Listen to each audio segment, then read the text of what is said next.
Hello and welcome. My name is Thomas, and in this video, we're going to talk about how to publish your podcast.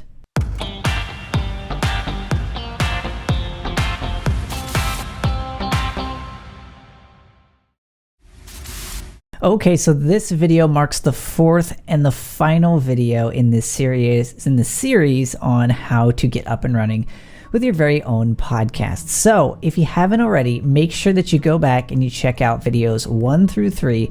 We're going to walk you through the process of picking a topic, making sure that you've got your show outlined properly, and all the different elements that are going to make a podcast successful, in addition to how to actually record, edit, and get to the point where we have that final file, which we'll be using as a foundation and a starting point for what we're going to be talking about today. Okay, so on that note, if you've gone through video 1 through 3 and you've gotten all of those steps successfully completed, congratulations, because we went through a lot of steps, and all of those steps are important to come away with that final podcast file. So there are still a few steps, and this is usually where a lot of people get stuck, is what we're going to be talking about in this video. Once you have that podcast file, how do you get it live? How do you get it published? How do you ensure that you can get it, properly distributed through something like Apple Podcasts or Google Music or Stitcher or wherever you just want people to be able to find your podcast? And so that's what we're going to be talking about today. Now, what I typically recommend, there's a lot of different publishing mechanisms for your podcast, some paid, some are free, some are cheaper than others.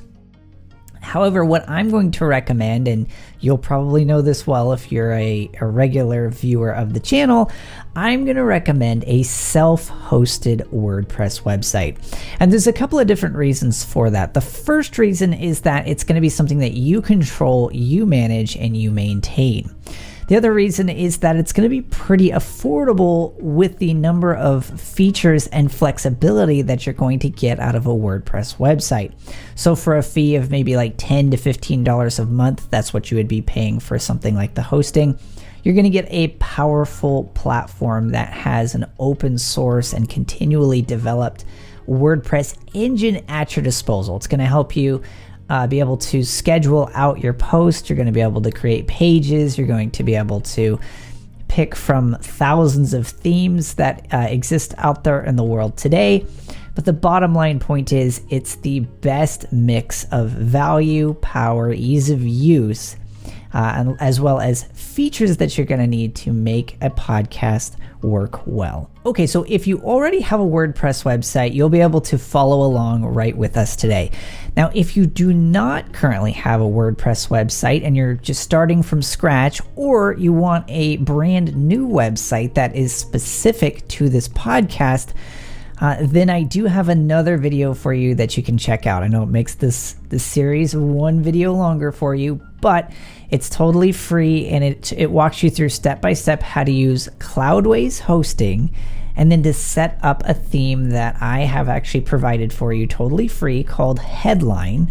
And you can get up and running with that platform. So what we're going to be doing today is we're going to assume that you've got that up and running. I will leave a link below this video to that video that walks you through step-by-step how to set up the Headline theme along with Cloudways hosting. And once you have that basic theme set up, then you can continue with what we're going to be covering in this video. So again, check out that video if you do not have a website yet. If you do have a WordPress website, a self-hosted WordPress website, then you are ready for what we're going to be talking about today. So without any further delay, let's get started. Okay, so here we are looking at a really basic, simple install of the Headline theme on our self-hosted website.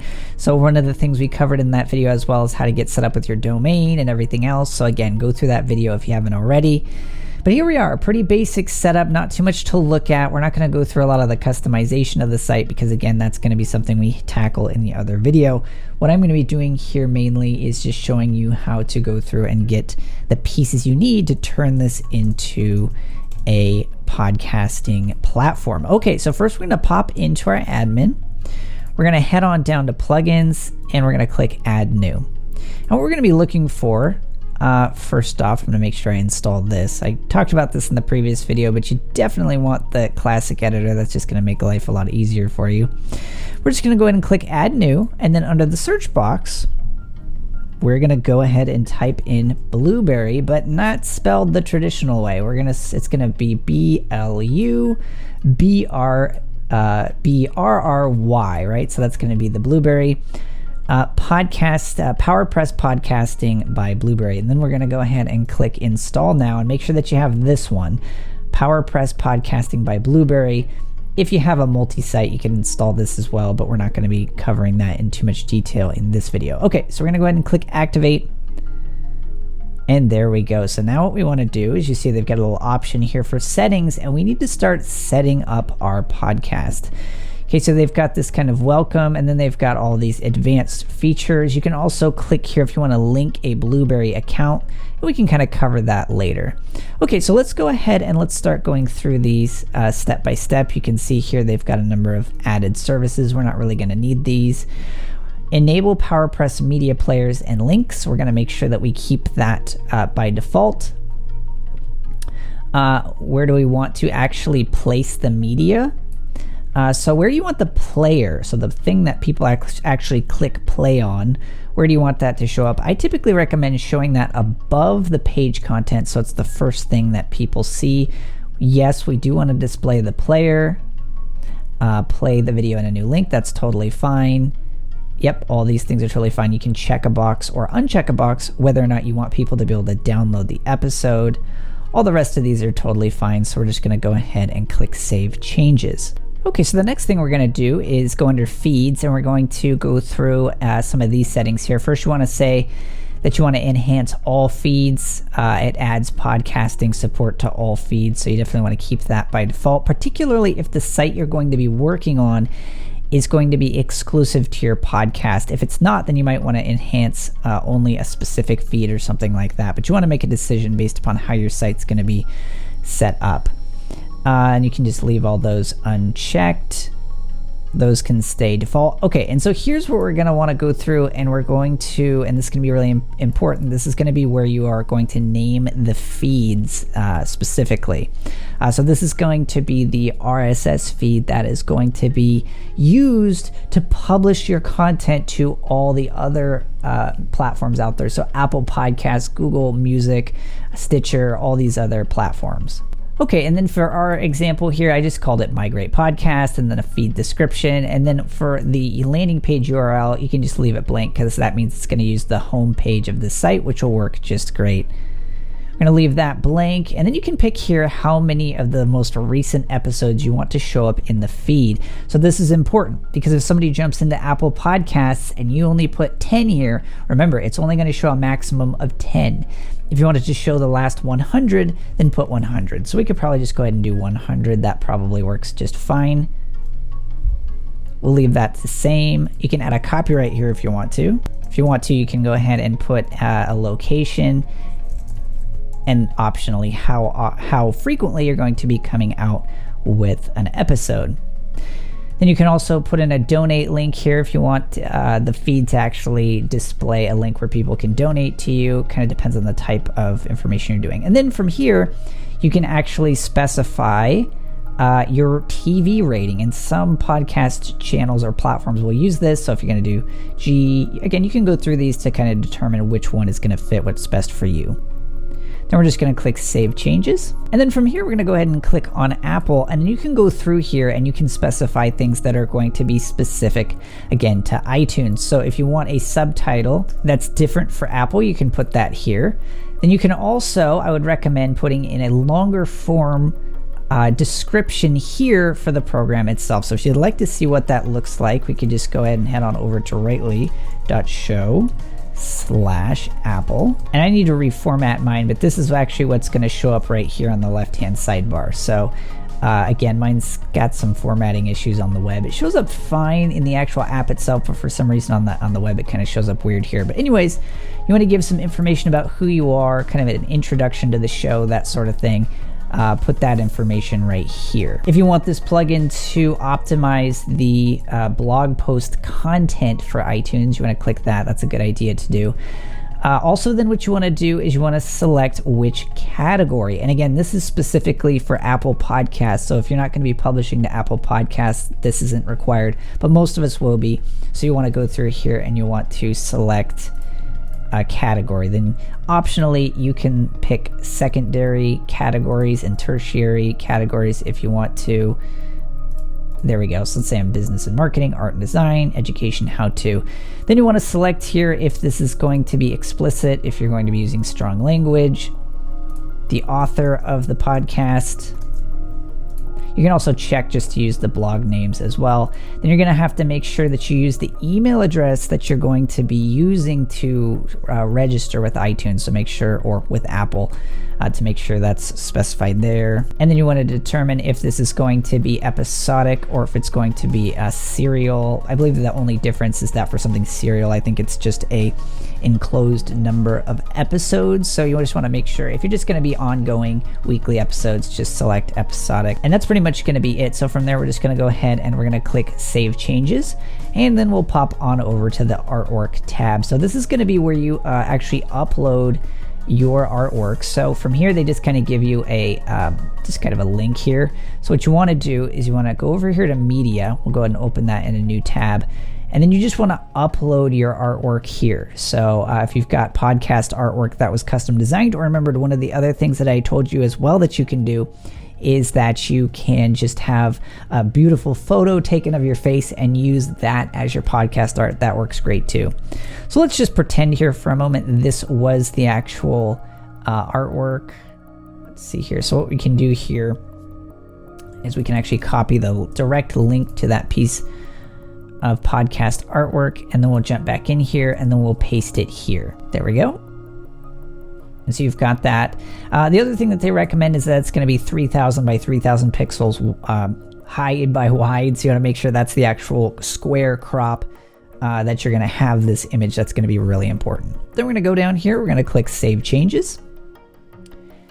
And then we're going to, this is going to be something that we're going to come back to later. But this is going to be where you come back and it's going to be important that you paste in your Apple Podcast, your Google Podcast, if you want to do Blueberry, Stitcher, all these different places, Spotify. Paste the URL that you get, the public URL that you get from all these places here, and then Blueberry will actually handle the links to all those places right within your website. So make sure that you go back and fill those out. Okay, so now that we've got some of the basics for the settings that we need, now we need to actually go through and publish our first episode. So what we're going to do is we're going to head on over to Posts. Under Posts, we're going to say Add New. And then we first need to determine how are we going to name our episode. So there's a lot of different ways to do this. Some people will say Episode 1, and then some people will say 001 colon and then the name, and some people just leave that off altogether. So this is totally up to you how you want to number your podcast episodes. So me personally, I don't worry about actually putting the number of the episode in the title itself because long story short, I've got a short link that redirects to that specific episode using the episode number. So for example, I say go to rightly.show/90, that redirects to episode 90, and I don't need to have it in the title. So this is going to be a completely whatever is your personal preference. If you don't like having the number in there, that's fine. But what we are about to name it here is what's going to show up in the podcast feed as the title. So that's going to be really important. Okay, so let's say in this example, we actually do want to use this kind of nomenclature. And so we'll do 001, my first episode, right? So you can do that. And then we want to go ahead and give it a description. Obviously, I'm just pasting in placeholder text. But again, this is what's going to show up in the description for this specific thing. And then just for fun, I'm going to, this doesn't make a huge change here, but I'm going to select this as audio. And then now we need to upload that specific MP3 file. If you remember from the last video, we created through Auphonic and through our GarageBand and through our various software, whatever we're using to actually create that MP3 file. Now's where we have to upload this. However, what I do not recommend is that you upload this file directly to your WordPress website because it's a web server. It's not a file server per se. And so what's going to end up happening if you try to host it through your web server or on this WordPress website is it's going to seriously slow down that website.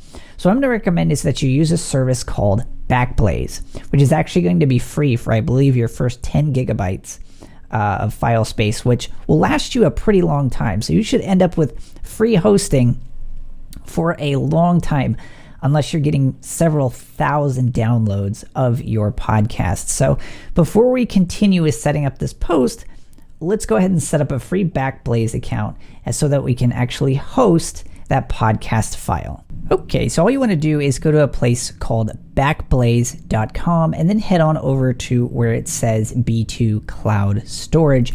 You're going to click on that and then you're going to sign up today. Again, this is going to be totally free. I've already got an account, so I'm not going to go through that whole process, but what I have here. Okay, so once you're signed in, you should have this little area off to the left-hand sidebar that says B2 Cloud Storage, and then you've got this option that's called buckets. So then what you're going to do is you're just going to create a new bucket. Let's say I'm going to call this my Rightly Show bucket. Rightly, just want to make sure I spelled that right. We're going to go ahead and call this, we're going to make this public. So you go ahead and make it public, you click Create Bucket. So once you have actually created that bucket, then you want to jump on over here where it says Upload/Download. And then with that podcast file, you want to go ahead and click Upload. Although first what I'm probably going to do is create a nice little folder in here and call it Episodes. Okay, once I have created that folder, I just go ahead and click on that folder. And then I'm gonna go ahead and click Upload. I'm gonna take that file that I created in the previous video, and then we're just gonna go ahead and upload that to our Backblaze B2 Cloud Storage. Okay, so it looks like that has properly uploaded, so you'll be able to see that it is located right here. So we're just gonna go ahead and click on that link. And it's going to give you a ton of information. So what you're looking for here is the friendly URL. So let's go ahead and click on that. It's going to open up in a new tab. And then this new link, this link up here is going to be your public link. So you want to make sure it's public by opening up a new incognito window where you're not logged into anything. Paste that link. And if it looks like this or something similar, if you're actually able to play that audio file, you know that it's fully public and you're ready to go. So we're going to now take that link and we're going to paste that here. Then we're going to click verify. And it looks like that worked fine. I'm not quite sure why that's missing the image, but that definitely did work. So we can actually take a look down here. Yep, it's specified how long it is. It's 34 minutes, 21 seconds. I think this is because I'm actually working on a local hosted environment. But it looks like it did successfully upload that and we're all set to go. Okay, so it's going to pull the episode title from the title of this episode. It's going to pull the description from this section right here, so you're all set there. If you want to, you can actually specify an image that is specific to this episode. I don't usually do that. You can also go through and specify how the player shows up, but it's going to show up by default. And then there's some advanced settings if you want to change the meta marks, but you don't normally have to. Okay, so now what I'm going to do is I'm going to go ahead and add in here as well a nice little thumbnail image, and this is more for the sake of the theme itself, but let's go ahead and type in podcast. There we go. Choose a nice little microphone. Then we're going to click Set Featured Image. Drag that over, there we go, and then we're going to go ahead and click Save Draft, and then we'll go ahead and pop on over to the preview. And there you go. See, we've got our podcast player set there so that people can actually start to play this particular episode. Then you'll be able to click to play this in a new window if they want to. They can also download it directly. They can also subscribe via Android and directly via RSS. Now the reason it's not showing up with Apple or any of the other ones, you'll notice, is because it doesn't have, if we jump back up here and we go under PowerPress and under settings, we need to make sure that after we submit this to Apple, we enter in the URL that we got specifically from Apple. So since I do have one, I can go ahead and paste that in real quick. There we go. and click Save Changes. Okay, so there you go. You see now that I've entered that in, it now gives people the option to subscribe via Apple Podcast. Okay, so once we've published our first episode, or maybe our first 3 episodes, and we've got those up and running, what we want to do next is we want to go through and we want to start deciding where we want these podcast episodes to be distributed. So we're going to go under PowerPress, and then we're going to go back under Settings, back to that tab under Destination that we talked about earlier. So all you're going to do here is you're going to take this podcast feed, and this is what you're going to submit to all these different podcast places. Now I'm working on a local host environment. Yours will look different than this, but in essence, this is the feed that's going to contain all of the information that you've entered in the site, along with all your individual episodes. So you can just kind of go through these, and fortunately, they've provided links directly to all these places where you can go through the process of setting these all up. They give you all of the directions that you need step by step. What I'm also going to include as well, if you're looking for something like this, is going to be definitely worth going through and following to make sure that you've kind of met all of the specifications. But I'm also just going to go ahead and I'm going to leave links to all of the places that you need to go to in order to submit these. So for example, submit podcast to Apple. It's typically going to be the first place that you need to go. You just go to iTunes Connect, and then you just create your Apple ID and go through that process. The same thing is going to apply for Google, as well as Stitcher, and all the different places that you want to publish your podcast. Okay, so that's it. I know we just kind of covered the basics in this series. I just wanted to show you how you could get up and running. If you do not already have a WordPress website, make sure that you go down and you check out that video that I've linked below for how to set up Cloudways with the headline theme. I'm also going to leave links below that'll take you to all the different places where you can submit your new podcast once you've got everything ready to go, and that should help you get up and running with your podcast. Now, one other quick tip I wanted to give you or leave you with today as you're getting ready to publish your podcast is one of the things that you want to make sure that you do, and this is what I did for a number of podcasts I've started with, is I would recommend starting with 3 episodes. This is going to help, and this has changed a little bit over the years, but particularly for the Apple algorithm, it helps the podcast get found quicker and indexed quicker if it's got more downloads of your podcast overall. And if you have 3 episodes in there as opposed to just 1, regardless, that's going to be more downloads quicker because one person can be downloading up to 3 episodes. So that's something that I would recommend. Plus, it gives people the opportunity to kind of sample what you're doing as opposed to just having to be relegated to a single episode, particularly because your first episode tends to be more of an introduction, whereas maybe the second or third tends to kind of be the next in line. Okay, so hopefully you found this series useful. If you did, hit that like button. Subscribe if you're not already. Also, make sure to hit that bell so that you get notified every single time we come out with a new video and or a new series. I'm planning on doing more series in the future to help you tackle a number of different areas of building an online business. And until next time, I look forward to seeing you in the next video. Hey, thanks so much for taking the time to watch this episode of Rightly TV. Be sure to click on one of the other episodes on this page. Plus, head on over to rightly.co, where you'll be able to create a free account, which will give you access to all the videos, the podcast, articles, downloads, and more. Again, head on over to rightly.co, and I look forward to seeing you in the next episode.